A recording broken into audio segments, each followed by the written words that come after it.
In today's video, we're going to be covering how exactly I like to plan out my day-to-day, how I like to plan out my weeks, and pretty much ensure that I'm not scrambling for last-minute deadlines, that, I try as best as possible not to procrastinate and just get stuff done in general. So for those of you guys that don't know, I have several things that I'm juggling currently, one of which is, if you've looked at any of my other videos on my channel, you probably noticed that I run an advertising agency. I run a team of 6, and that takes quite a bit of work on a weekly basis, but I've automated it to the point where I really only have to do 1 to 2 hours of focused work per day on average.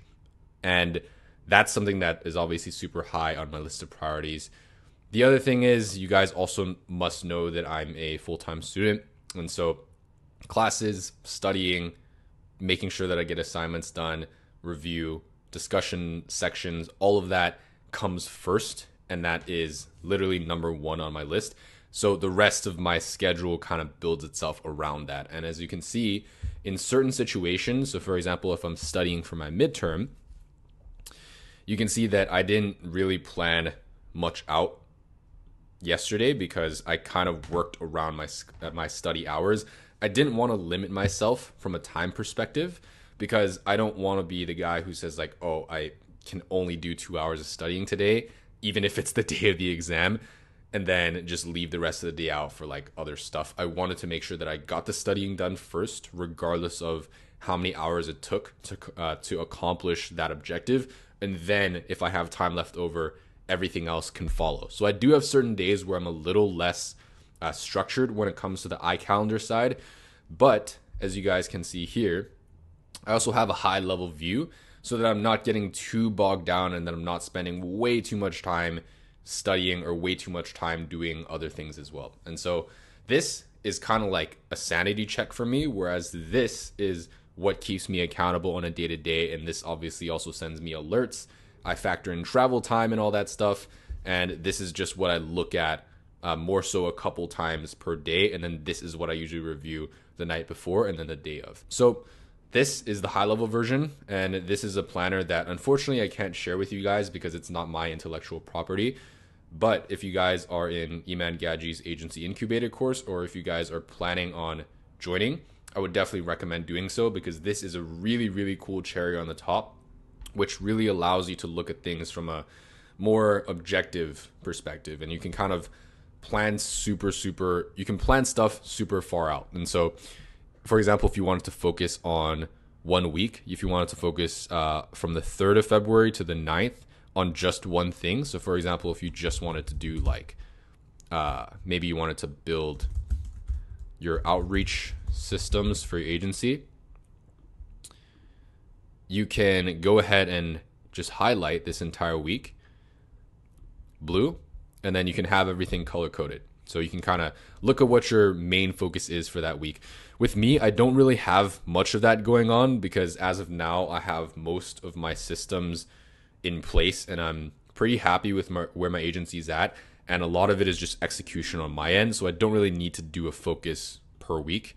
So I don't use this yearly level too much. What I usually use is just the monthly level, so I can see, okay, what in general is going on a day-to-day. For example, if I had a midterm on the 28th, which I actually do, if I can just go ahead and put 100A midterm here, then I can see, oh, I have 1, 2, around 3 weeks out, and I can go ahead and schedule my study hours accordingly. With this one, you can see that I don't put any like time durations or anything like that. I just list the general most important tasks for the day, and I generally try to do it in level of importance. So you can see here today, it's currently Saturday. LSAT prep is by far the most important thing for me, and that's why I put it first. And then the second is obviously uploading this YouTube video for you guys. I also planned in a couple hours for client work, and then at least a couple of minutes to work on revised service agreement terms for one of my other clients. So if you go to my iCalendar for today, and you'll notice that this is also one of the days where I'm not super structured. You can see from 4 to around 6:30, which is what the time is now, I haven't been the most structured, and for good reason, because I'm not a robot. I don't really function like one. I mean, I try my best to be super disciplined, but I do have certain days where I want to kind of let loose a little bit, chill out a little bit, do other tasks. For example, cleaning my apartment. I still got to do that this evening. And so, in general, I try to knock out my most important things earlier in the day. And you can see that in the morning, I kind of had a slower morning, which is completely fine. By 10 a.m., I was at the gym, came back, showered, did my meditation, had lunch, and then jumped straight into LSAT prep. And you can see here, this was just pretty much all chill time for me. So I do have certain days like this. But for example, I also have other days which are a lot more structured. If you see tomorrow's schedule here, I have LSAT prep starting around 7, going all the way up to like 9:30-ish, and then around 10:15 I'm expecting to be at the gym. And if you guys don't know, as far as like my morning routines and how I like to get most of my day started, I go to the gym 4 days a week. So Tuesday, Thursday, Saturday, Sunday. And Tuesdays and Thursdays, I make sure that I'm at the gym a lot earlier because I still do have a class usually at around 5 o'clock.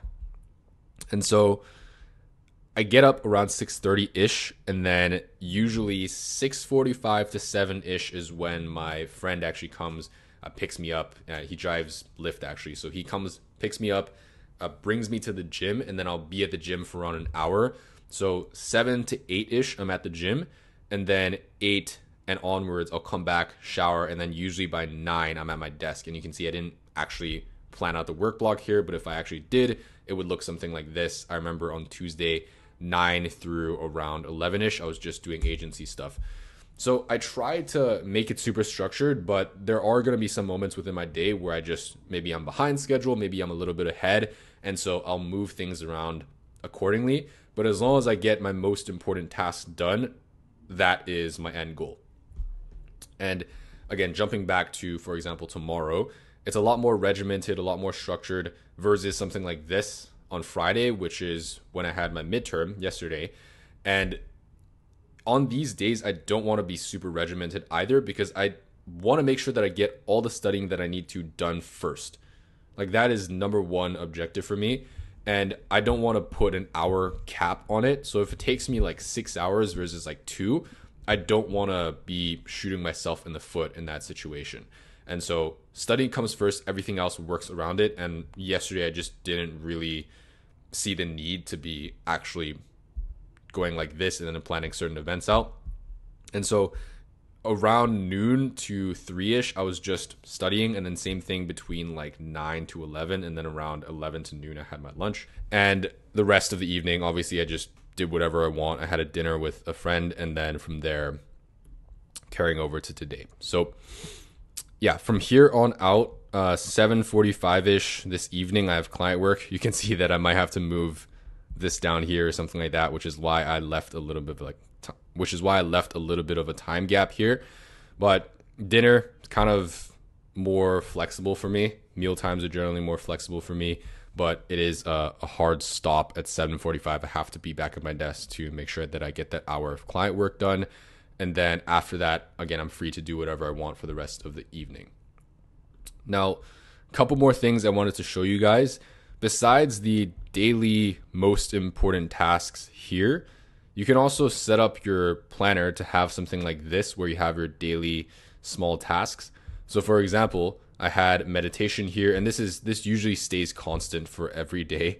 And then I add a couple more things depending on what day it is, but meditation always, affirmations always, reading, planning, discussion sections, office hours, and then evening communications, which is just me taking a couple of minutes out of my evening to respond to Discord messages for my student group, respond to one-on-one messages on WhatsApp, messages from close friends, client messages on Slack, etc. So I get that out of the way before I go to bed.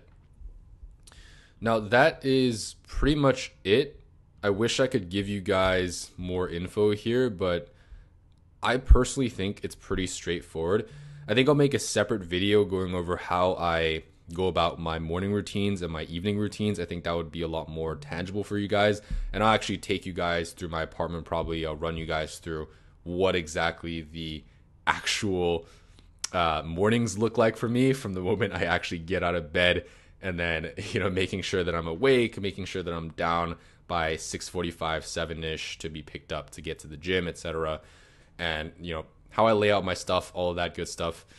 But this is just like a conceptual video just to show you guys how I generally like to structure things and how I'm able to squeeze so many things, balance so many things into an already busy schedule. The last thing actually I wanted to bring up is that there's also this monthly objectives level here.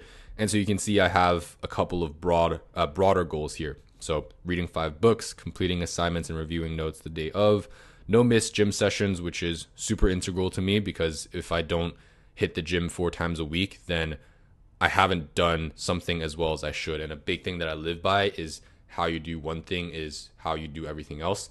And so definitely keeping my health top of mind is super important to me. Next thing is around 10 hours minimum focus LSAT prep per week. At this point, I know my body well enough and I know my focus well enough that I can reasonably crush, 12, 13, 14 hours of prep into really 10 if I put my head down and focus. But there are certain weeks where I can afford to put more hours in. But generally, I like to stick to around 10 hours a week. And then Saturday, Sunday, and Monday, I reserve a couple of hours in for the LSAT prep.